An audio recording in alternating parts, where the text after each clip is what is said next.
చెన్నైలోని వేలచెరి ప్రాంతంలో సోషల్ మీడియాలో పెట్రోల్ కొరత వస్తుందన్న వదంతులు వేగంగా వ్యాపించడంతో పెట్రోల్ బంకుల వద్ద భారీ క్యూలు మరియు గందరగోళం కనిపించింది.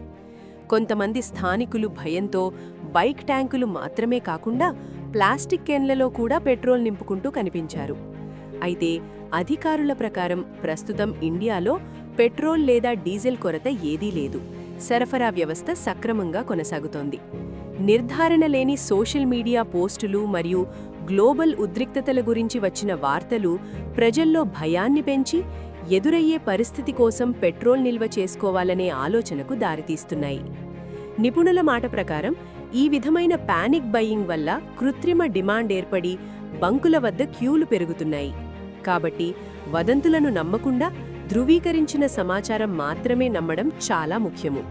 ఈ పెట్రోల్ పానిక్కు అసలు కారణం భయమా లేదా నిజాలా? మీ అభిప్రాయం కామెంట్లో చెప్పండి.